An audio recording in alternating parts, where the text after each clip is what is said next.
Not bad. This is KSN News at 10. KSN photojournalist Chauncey Wilson. Photojournalist Chauncey Wilson has the story from Salina. Just boom, boom, boom. It's been a whirlwind year for 29-year-old Joshua Burns and his new wife, Kylie. Just over a year ago, the pair hadn't even met. A little bit cooler when he's here. And had taken advantage of a free trial on Match.com. Unknown to Josh's parents. I just didn't want them to freak out thinking I was meeting some 40-year-old lady or maybe a secret dude or something, you know, you never know. A lot of the guys there just really weren't the best guys you should bring home to mom, and I was tired of them, and my friends were joking around, and it was a free trial weekend, which was the same weekend that Josh signed up, I guess. Kylie lived in Newton. At 45 minutes an hour. So. Josh lived in Augusta, both having dated several other people on the site before meeting each other.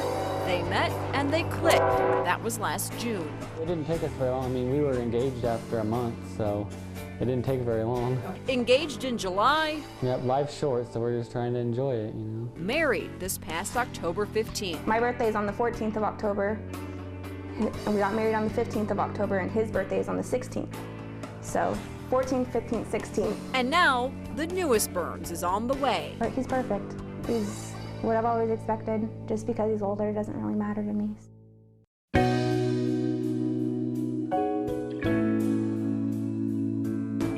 Our first date was phenomenal, and then after that, we were engaged in 6 months, I believe. Dylan Hagan also turned to the internet to find his future wife. My options weren't really, a church, and then friends of friends, but I didn't like the blind dates. I didn't want the awkwardness of not getting along with if a friend set me up with one of their good friends, it could just be awkward. Dylan started dating a woman who lived 4 hours away. There's no chance I would have met her. She lived 4 hours away.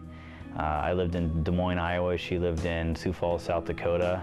The thing that caught my eye on Dylan's profile was that he had a picture of himself with 2 dogs, which it was very important to me. I had 2 dogs at the time, and so it was very important to me that my future husband liked animals, and so I thought, well, he's got 2 dogs in the picture with him. That's a good start. Yes, Dylan Hagan is my husband. We met on eHarmony and got married just over a year ago. The biggest blessing I've ever had, but when you do it, don't be tempted just to rush out and meet the person right away. Get to know them. I think the phone conversations and just getting to know a person is very crucial. It's like any dating scenario. You have to wade through some frogs before you find your prince. 2 different stories with similar results. You should be real, and be honest on your profile. I think that's the biggest thing, because some of them, they make these big embellished profiles, but just be honest, and you'll meet somebody.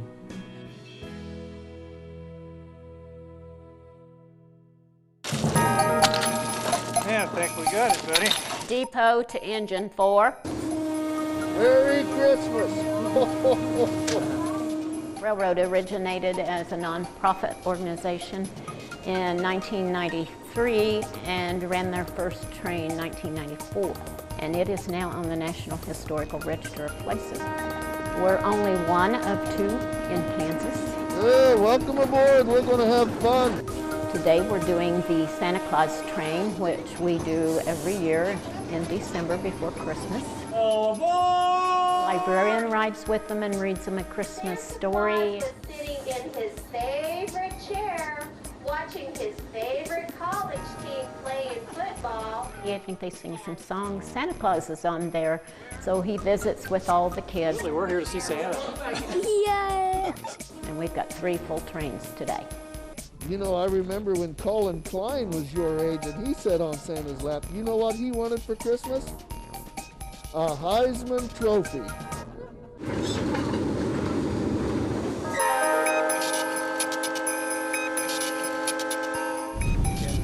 I'm always aware of my passengers and kind of imagine it might be a little bit like a school bus driver where it's always on your mind to make sure they're all right. It's all volunteer. I feel like I'm giving back. And if I can make a bunch of little kids happy today, what better could be? Even today in this computer age, these little kids still like electric trains. It amazes me. My son absolutely loves trains, and so it was really neat to be able to come here in Abilene and just be able to ride on the train. Depot out. Rescue time, present, arms. Join all present. Grooving time, forward, march. This is a great thing. This is junior ROTC. It covers 6th grade through 12th grade. It's a great avenue for people, the kids to come out and learn, and it's really about becoming a good citizen. And all those values that the parents teach them when they're young, it helps reinforce those values as they go forward.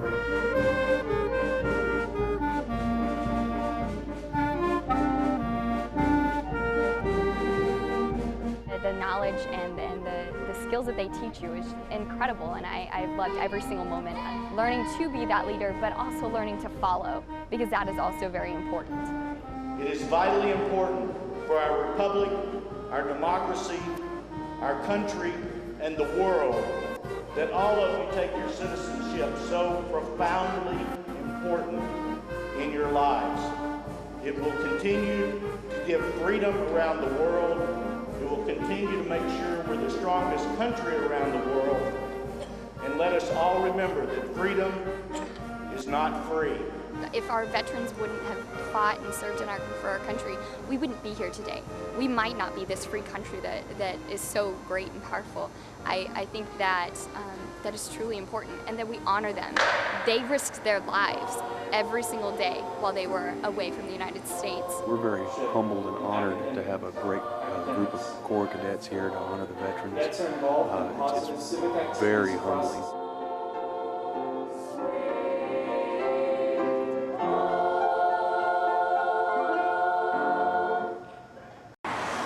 As cars zipped by the homes here on Oliver Street, one truck early Friday veered off the road and into this home.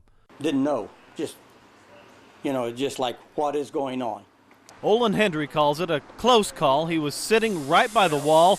Then the truck came at the house. His wife warned him. My wife seen him come across the yard, and she says, move. But Olin could not move that fast, and the truck hit the chair he was sitting in, throwing him across the room. So the repairs are now underway after that wayward truck made a drive-through out of the family room, a room now getting some serious remodeling.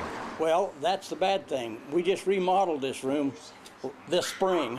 Olin says he feels lucky he's alive, and by the way, this is not the first time this has happened. Back in March, a police chase, somebody ended up in his yard, took out the fence that time. EMS convinced me that I probably ought to go to the hospital and get things checked out, and I had CT scan from head to toe, and they said that no broken bones or anything like that. Olin now wonders if maybe he's got a guardian angel since he really wasn't injured, and he says maybe the room needed another remodel after all. In East Wichita, Greg Andrus, KSN News. Addie, take a bite of it. Here. Can you take a bite? Take a bite. Uh-oh. Soon-to-be big sister is excited. Wonderful. We'll take it. You bet. We're more excited. The merrier. Yeah, we're excited about it. Grandparents can't wait. We're definitely excited. I'm very excited to have another one. Yep, I'm excited too. I'm happy that God bless us with another child. Mom and Dad are bursting with joy. Brandy and Daniel Gutzmer are ready to expand their family of 3. But by the looks of their nursery, that's still a guest room, they're not completely ready. With the new baby due in October, why the delay to decorate? What's your instinct? I think it's a boy. Mom and Dad want to find out the baby's gender before committing to pink or blue. My husband's really hoping for a boy. The couple has already gotten the sonogram from the doctor's office indicating the baby's sex. But instead of finding out right then and there, they took the picture to someone else, their baker. Yeah. Vicki Prather, owner of Cameo Cakes, has been in the cake business for 45 years. Just take a look around her bakery and you'll see all kinds of delectable displays. From traditional wedding cakes to birthday cakes, even one for beer connoisseurs and those who enjoy a little fright. For this family-owned business, their business is about families. Vicki says she starts off by making a lot of wedding cakes and then baby showers and their first birthdays. Then soon, their children's wedding cakes. I'm such a tight part of their family because I'm at every important occasion, whether I'm physically there, but my cakes are there. That's why our soon-to-be mother of two entrusted Vicki with her special baby news. News that only Brandy's doctor and now her baker know. The sex of her child. The funnest part is watching them drop the envelope off. Knowing I know, they don't know is a very fun part because they try and read my face. Sorry, you get nothing off of me. This one I am not messing with. We are going to keep it even, Steven. Vicki is in charge of making a cake to reveal the baby's gender, something she's been doing for a few years now, and it shows. The first couple ones that brought in just the sonogram, I was like, really? And I kept kind of turning it going. So I ended up calling a doctor's office one time, but I haven't had that problem since. On the day of the big reveal, Vicki and her husband get right to work. Take the cake and then we add a dye to it, so when they cut into that cake, it's automatically pink or blue, so you're gonna know right away. While the answer will be revealed soon enough, it doesn't keep parents from guessing, even when they go to pick up their cake. The one that picked up yesterday, the guy was asking, what is it, what is it? And I usually say it's a burl or it's a goy. You know, I just mix letters so they don't know. For Mom Brandy and Dad Daniel, the wait is almost over. What do you think it's gonna be, a boy or a girl? As darling daughter digs into the delicious dessert. Grab a big bite out of it with your hand. Here, I'll help. There you go. Oh, let's peek inside.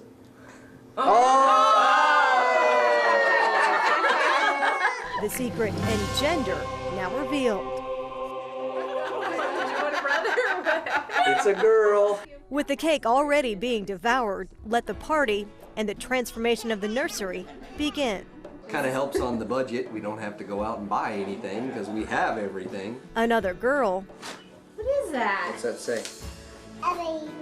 Another blessing. It's a joy to know that we at least have a child coming. Welcomed with love into the Gutzmer family.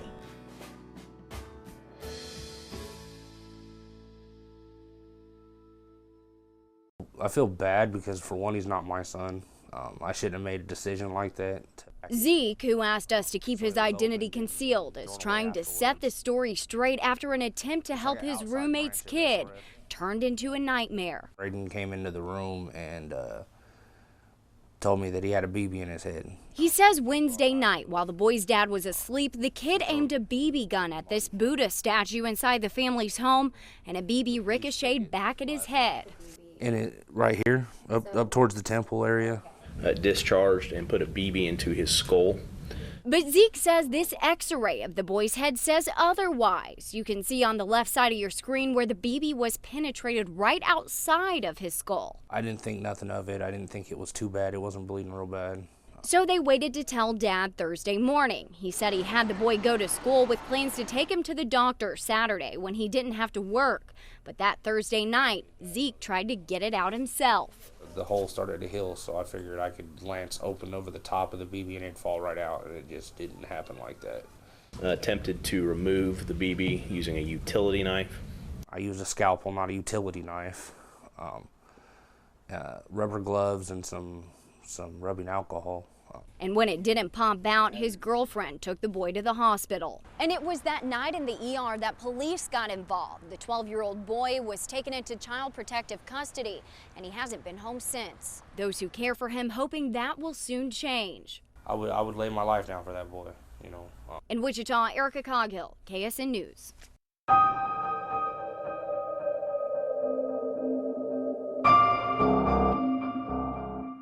Like almost any city, Wichita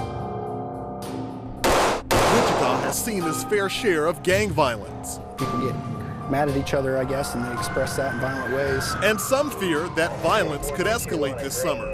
We will have a gang-related homicide occur this summer. It's going to happen.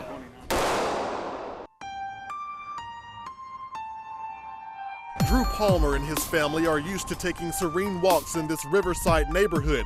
Although it is quiet, it's not immune to gang violence. It sounded like individuals that don't know how to resolve conflict, resolve problems. Earlier this year, a drive-by shooting injured a man just a few doors down from Palmer. It was a gang-related drive-by. First thought was, are you kidding me? I thought it was a joke. The recent passionate violence from gang members is part of high-tension feuds, mainly between 4 gangs, the Bloods versus the Crips and the Vato Loco Boys versus Sureños. No matter what goes on, we're going to have incidences out in the community between gang members and rival gang members. Wichita police say while the feuding may be tense, gang violence is actually down over the last 2 years. There have been 2 gang-related homicides so far this year, compared to 10 total last year and 4 total in 2010. This year's gang-related drive-bys sit at 2 from January through March, down 1 from the same time last year. And ag assaults are down 3 as of March of this year compared to 12 last year. This 2011 map shows where the higher areas of gang crime is located. The darker the color, the higher number of recorded gang-related incidents. Compared to 2010, the violence dramatically decreased. We've got our finger on the pulse of what the gangs are doing. Wichita's 4-man specialty gang unit is tasked with keeping up with known gang members, possible threats, and violence that's carried out. We went on a ride-along with officers Aaron Chafee and Joe Stearns to see firsthand how they are combating the issue.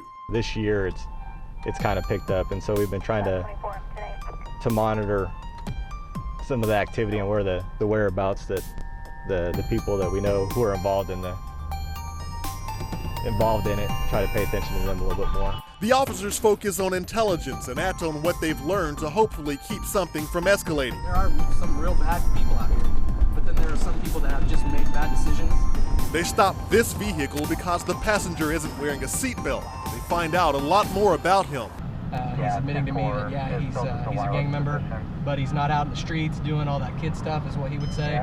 Turns out he's a VLB, but not really an active member under their radar. Still, the officers make sure he's added to their gang database. This is a pretty common area for VLBs. Chafee and Stearns often keep up with messages like graffiti that might give details of gang activity.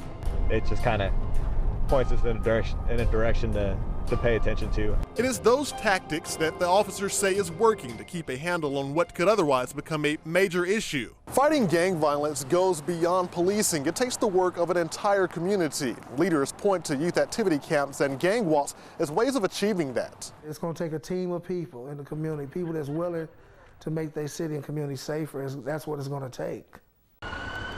But on the streets, the reality is gang crime will continue. How much, though, depends on how citizens respond. If you have a neighborhood that doesn't care that this stuff's going on, it's going to continue to go on. In Wichita, Kevin Wheeler, KSN News. Excited preschoolers wait in the hallway. You guys ready? You ready? With money in hand. Victor, what did you get for your $1 today? Ready to make a special purchase. Tough decisions must be made. Which book to buy? Which hat and gloves do they like best? My mom always wanted me to have a white hat. And making sure they have enough money at checkout. $1, please. Thank you, sir. Have a great day. It's the annual Hats and Mittens celebration at Head Start in Wichita. Since November, we've been collecting the hats and mittens for the children. We have volunteers all through the community who have been collecting hats and mittens on our behalf. Some of them handmade. Customers donated books at Barnes & Noble, enough for each child to take home something just for them. This might be the first time that they've had a hat that was their very own and didn't have to share with a sibling. And so it's just nice to be able to provide that opportunity for them to have their very own set that they're not having to share with someone else at that point. Then it's off to the playground to give their new duds a test run. It might be a little thing for us to donate a hat and a pair of mittens, but for the children, we'll just have to see the pictures and see the smiles and know how much it means to them. Thank you for your business, sir. See you next year. Bye. Brought to you by Digital Age Media, digitizing your memories for the new age millennial.